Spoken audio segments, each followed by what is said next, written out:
Wesh la famille, j'espère que vous allez bien. On se capte les gars pour une nouvelle vidéo. Aujourd'hui les gars, on va parler du chapitre 1. Vous le savez, c'est la news qui a choqué tout le monde. Et en fait, on va parler de choses que peut-être Fortnite nous avait mis sous les yeux depuis le début. Et une chose qui m'a vraiment choqué, j'avais jamais pensé à ça. Et c'est depuis que on a su qu'on allait retourner au chapitre 1 que cette info circule. Alors moi les gars, je vais vous dire quand ça ne vient pas de moi. Alors parce qu'il y a des rumeurs sur internet qui circulent. Et je vois des gens dire que je récupère ce qui est dit aux États-Unis et je le dis en français. C'est complètement faux. Quand ça vient des États-Unis, je le précise, je dis que ça vient pas de moi. Quand c'est des théories qui viennent de moi, je le dis. La théorie sur le fait qu'on allait retourner au chapitre 1, j'ai été le premier à le dire au monde. Il y avait aucun Américain qui l'avait dit. Je n'ai pas pu le voler ailleurs. Bref, donc vraiment, vous allez voir, vous allez péter votre crâne. C'est des trucs qui ont été trouvés. J'ai été choqué. Donc déjà, dans un premier temps, les gars, il se peut qu'aujourd'hui, donc vous regardez cette vidéo, on est dimanche, et en fait, il se peut qu'aujourd'hui, on ait un teasing du chapitre 1 que je rajouterai à la fin de cette vidéo. Parce que on a les FNCS actuellement, enfin les majors FNCS, la finale de la FNCS, c'est pas la Coupe du Monde, c'est un peu comme une Coupe du Monde, mais c'est pas une Coupe du Monde. Et en gros, ils ont tweeté quelque chose de très bizarre, le compte compétitif du Brésil. En gros, ils ont tweeté en disant que il y allait avoir du lourd dans les FNCS, et ils ont tweeté avec un gif de la saison X chapitre 1. Alors moi j'avais corrigé et je vous avais dit qu'en fait au début, ma théorie c'est que on allait revenir au chapitre 1 à partir de la saison 5 et on allait faire chaque semaine une nouvelle saison et que ça allait aller jusqu'à la saison X, la dernière saison du chapitre 1. Mais après j'ai corrigé ça parce que beaucoup de leakers ont parlé et ont dit que normalement il n'y aura que 4 semaines, donc 4 saisons, donc ce serait du chapitre 1 saison 5 au chapitre 1 saison 8. Mais là, pourquoi avoir posté un gif de la saison X? C'est la question que tout le monde se pose. Et l'année dernière, au FNCS Invitational, on avait eu à la fin l'annonce du chapitre 4 et du coup de l'événement Fracture. Donc là du coup, peut-être que aujourd'hui, à la fin des FNCS, parce qu'aujourd'hui c'est le dernier jour, ce sera la finale, on aura un teaser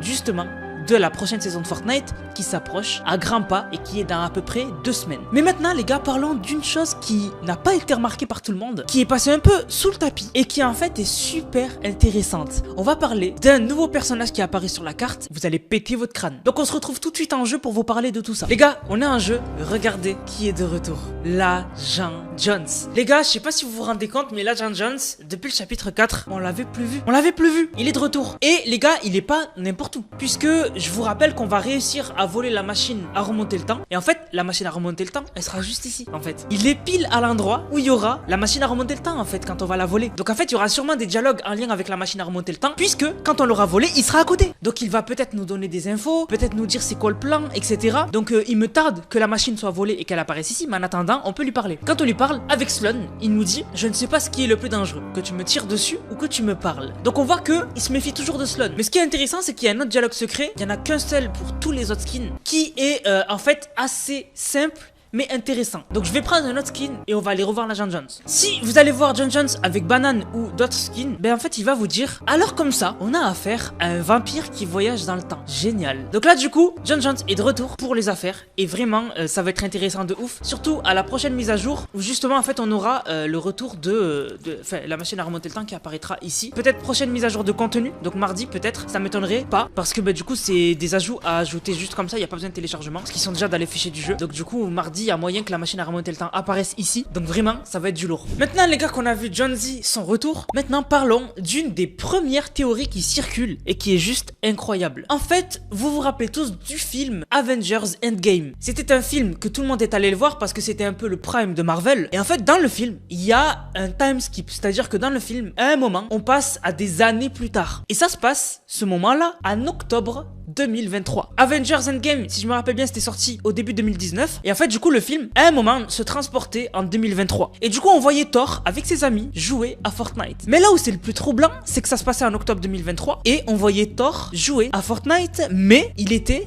à Salty Springs. Salty Springs qui n'existe pas en 2023 aujourd'hui puisque on est au chapitre 4. Sauf qu'on sait qu'on va revenir au chapitre 1 saison 5 la prochaine saison. Et du coup, normalement, il y aura Salty Springs. Et donc du coup, en fait, en 2019, il y en a qui disent que Fortnite avait déjà prévu qu'en octobre 2023, il y aurait le retour du chapitre 1. Et c'est pour ça qu'on voyait Thor jouer sur Salty Springs à Fortnite. Et du coup, c'était sous nos yeux depuis 2019. Alors moi, j'ai un peu de mal avec cette théorie parce que même si elle n'est pas idiote, parce que ça m'étonnerait que Fortnite ait une avance de plusieurs années sur l'histoire de Fortnite. On sait que Fortnite, bien sûr, ils ne font pas les saisons au dernier moment. Ils ont une avance dont on avait vu à un moment 4-5 saisons d'avance. Donc c'est à dire que là, au moment où on parle, Fortnite, ils ont 5 saisons d'avance, ils sont déjà en train de penser qu'est-ce qui qu'il y aura sur Fortnite dans 5 saisons. Mais du coup, ils ont pas des années d'avance, c'est impossible. Mais franchement, c'est pas con. Franchement, c'est pas con et cette théorie m'a choqué. Mais celle qui m'a le plus choqué, c'est celle que je vais vous expliquer maintenant. Accrochez-vous bien, vous allez péter votre crâne. Et moi, quand j'ai vu cette théorie, j'ai été choqué, j'ai été choqué. Rappelez-vous, en saison 5, chapitre 1, le cube était arrivé sur Fortnite, on comprenait pas pourquoi, on comprenait pas c'était quoi. En fait, au fur et à mesure, il s'est déplacé sur la carte, il est allé à beaucoup d'endroits, il a posé des runes en même temps, à plusieurs endroits, et au final, il est allé à Loot Lake fondre. C'est-à-dire que quand il est arrivé à Loot Lake, il a fondu et il s'est mêlé à Loot Lake. C'est pour ça que Loot Lake, après, était devenu une sorte d'énorme balle rebondissante et on pouvait traverser le lac en 2 secondes parce qu'on rebondissait dessus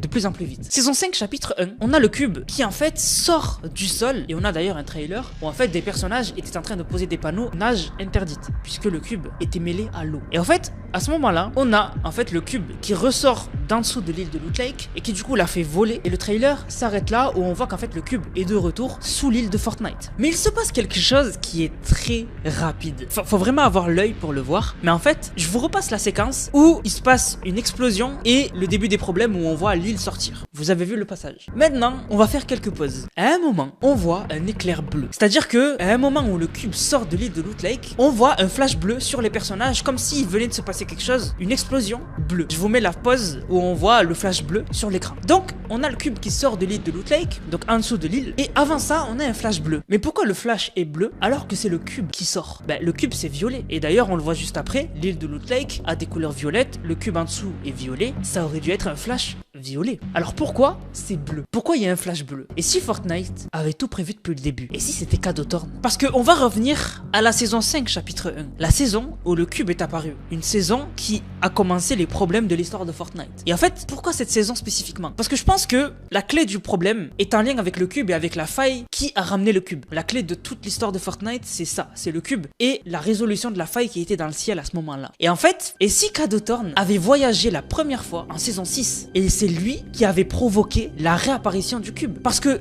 ce flash bleu, on pourrait l'expliquer maintenant. Ce flash bleu, il serait dû à la machine de Cadeau Thorn qui avait voyagé dans le passé depuis la saison actuelle. Parce que la machine a remonté le temps de Cadeau Thorn, elle flash bleu. C'est-à-dire qu'on le voit dans le trailer de Fortnite. Au début, quand Cadeau Thorn il arrive, donc dans le trailer de la saison, on voit qu'il y a un flash bleu. Et aussi, sur l'écran de chargement de Cadeau Thorn, on voit des éclairs bleus. Cet éclair bleu qu'on a vu à l'époque de la saison 6, chapitre 1, ce serait la machine de Cadeau Thorn. En fait, Cadeau Thorn, depuis le début, aurait un lien avec ce qui s'est passé en saison 6, chapitre 1. C'est pour ça qu'on a vu ce flash bleu. Il a fait quelque chose qui a réveillé le cube peut-être et qui l'a fait ressortir. Cette théorie ne vient pas du tout de moi. Elle vient de... Je sais pas qui c'est qui l'a sorti en premier, mais en tout cas c'est pas moi. Ça doit être un mec des US ou quoi. Elle m'a choqué. Parce que c'est vrai, comment expliquer ce flash bleu qu'on voit à l'époque du trailer de la saison 6 chapitre 1, à part si maintenant on sait que Cadeau Thorn peut voyager dans le passé et qu'il avait voyagé dans le passé à la saison 6 chapitre 1 et que c'était lui qui avait provoqué ce flash bleu à cause de sa machine à remonter le temps. C'est dingue. Si Fortnite on fait ça, c'est du génie, mais ça m'étonnerait, mais c'est du génie. Je crois pas trop à cette théorie, mais en tout cas il me tarde de voir ce que Fortnite ont prévu comme histoire pour clôturer l'histoire de Fortnite qu'on a connue en revenant au chapitre 1 prochaine saison. Mais en tout cas, c'est vrai que là, il y a des petites théories qui sortent un peu sur internet qui sont vraiment trop intéressantes. Alors maintenant les gars, vous le savez, bientôt on a des gros skins qui vont sortir. On a le skin par exemple du personnage de Disney. On a plein d'incroyables skins qui vont arriver sur Fortnite et je compte sur vous pour me soutenir dans la boutique. Je vous rappelle, non seulement quand vous me soutenez dans la boutique, ça m'aide énormément avec le code Nanas comme la chaîne YouTube, il n'y a plus de X, c'est Nanas comme la chaîne YouTube, Nanas normal. Mais surtout, si vous m'envoyez une vidéo où vous utilisez le code Nanas, vous passez en vidéo, je vous fais une dédicace pour vous remercier. Donc n'hésitez vraiment pas à mettre le code Nanas pour les futurs skins qui vont arriver, ça m'aide énormément. Du coup la famille, c'est parti en dédicace, ceux qui ont régalé avec le code Nanas. Donc grosse dédicace à Isaki34 qui m'a dit wesh Nanas, ça fait 5 jours qu'on n'a pas eu de vidéo, t'es passé où? Merci à toi frérot. Merci à Kanji, deuxième achat avec le code Nanas en une journée, tu régales frérot, ça me fait trop plaisir, merci beaucoup à toi. Merci à Zola qui a régalé avec le code Nanas, merci beaucoup à Kanji, encore une fois, jamais 203, 3 fois le code Nanas en une journée, t'es un monstre.